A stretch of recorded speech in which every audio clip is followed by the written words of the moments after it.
Hey Dan, you probably figured out where we are by now.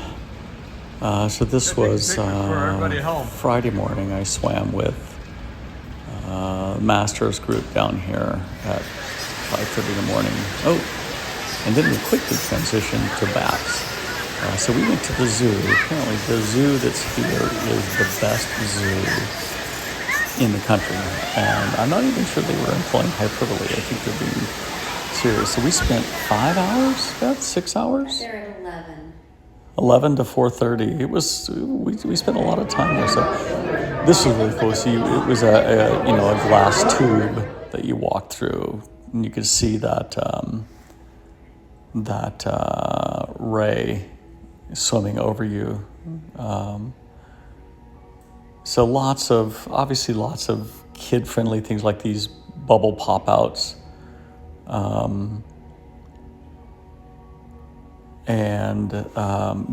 They had those both in the aquatic area and so it was a zoo and aquarium, aquatic area and in the gorilla section, which, was cool. So Anne, being the awesome person she is, packed lunches for us. That is a meerkat. There it goes. He's looking for Simba. And you can see the other meerkat just sitting there at the entrance. So back to the rays again. There really is no ray or reason to these videos. They just throw them in. Oh, there's little meerkat again. They have a whole family herd of elephants here.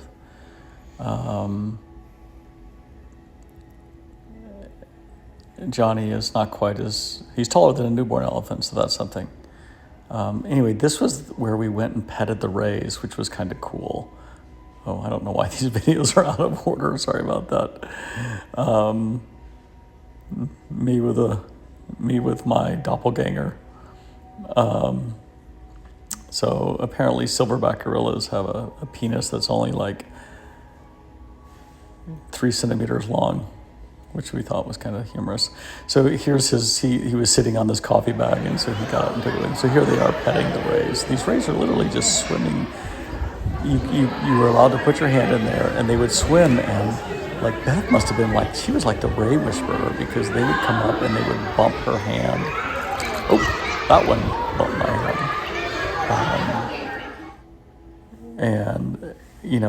That was actually, they were spongy and kind of rubbery and gelatinous, and I think that's supposed to be an orchid. That's not part of a gorilla. Anyway, so here's Beth and Anne and Johnny and Dave all petting the rays. I'm not sure Johnny's completely convinced. Gesundheit that petting the rays was the best idea, but Beth thought it was really cool. So you had this one ray right underneath that Johnny had surprised, and it buried itself in the sand right underneath them, which is really funny. Oh, Anne surprised it.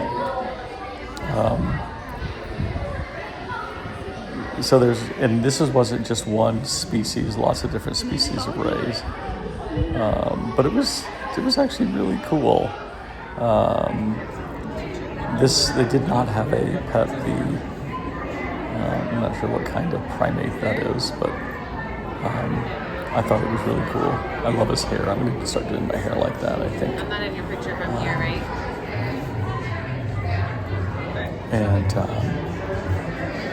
It was just a tremendous facility. Given the fact that it was October, we didn't get to see we saw the lions, but they were oversleeping in the shade. We saw the tiger, but he was oversleeping in the shade. So I shot pictures of monkeys. I like monkeys. Even though they would probably tear my face off if we were actually ever together. And this is the bat-eared foxes that are getting fed. I don't know what they're getting fed, but it stunk. It was a mix of various raw meats. Various raw meat? Yeah, it smelled like it.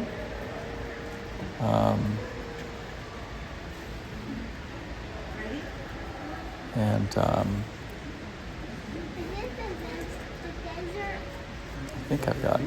So anyway, this was in the desert, under the desert. And so now here we are at the Float District, which is a sensory deprivation tank and massage facility. So essentially you go in and it's a magnesium salt in the water that creates a positive buoyancy, or neutral buoyancy really. It was definitely positive buoyancy. The water is like 95 degrees. The water is at 85, the air is at 85 and a half. And and it's pitch black. So you lay there, it's completely dark, and you can't hear anything, especially me, but Beth said she couldn't hear anything either. So, it was 30 minute, they have 30 minute and 60 minute sessions. We did the 30 minute, and you just lay there, and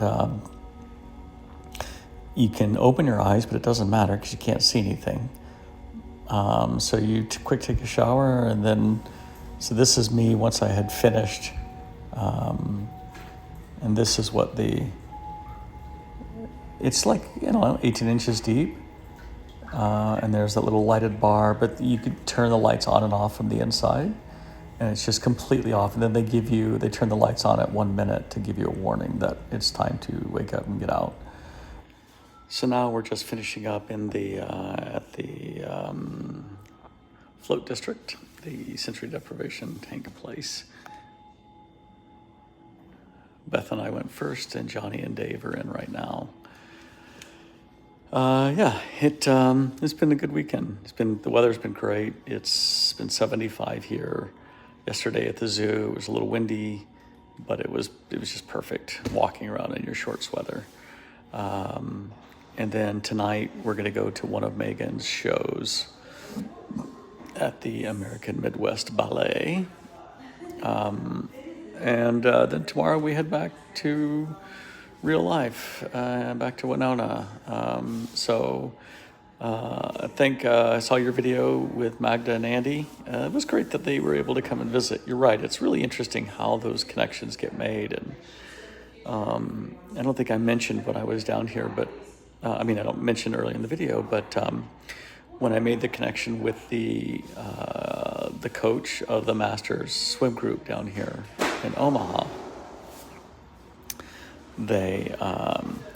he asked if I was familiar with a business called Willett Hauser, and they do stained glass reparation, restoring, and all over the world. They're really great reputation. I just popped outside because more people came into the business, and I didn't want to interrupt them.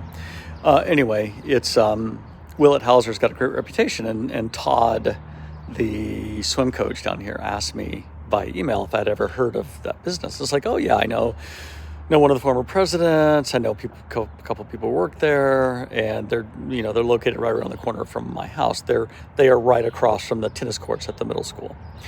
And he said, well, I do stained glass. I go to art, I go to craft shows and art shows and things like that. And I met at a expo of some sort. I met a guy named Garrick at this, and he said they have lots of scrap pieces of glass they're welcome to give me. I'm happy to take, but I just can't get them. They're not going to ship them. And he said, would you be willing to grab those for me and bring them down? It's like, you bet. In fact, I know Garrick. His wife Erin taught my kids at middle school at Bluffview, and I know Garrick from just from Erin, and I know Garrick from being involved in Trinona and other things. So 30 minutes later, I had gone over to Willett Hauser and grabbed 3 big boxes of stained glass scraps for Todd, and hauled them down here and turned them over after the swim yesterday. So the swim was a lot of fun. It was a lot of work. I looked at the interval times and thought, I can do lane 1. Those aren't so bad. And but the woman who led out was a former University of Nebraska Lincoln swimmer. She's from St. Cloud, north of the cities. But man, she was good, and it was a good workout. But like I said, they started at 5:30. So it was an early morning yesterday, and a long day at the zoo, but a good day. So anyway, that's all I got. So I'm gonna go back in. That's my story. I'm sticking to it, and yeah, I hope you enjoyed the rest of your visit with Mac and Andy. I know Brad and Jess are coming in soon, so I'll look for your video tomorrow.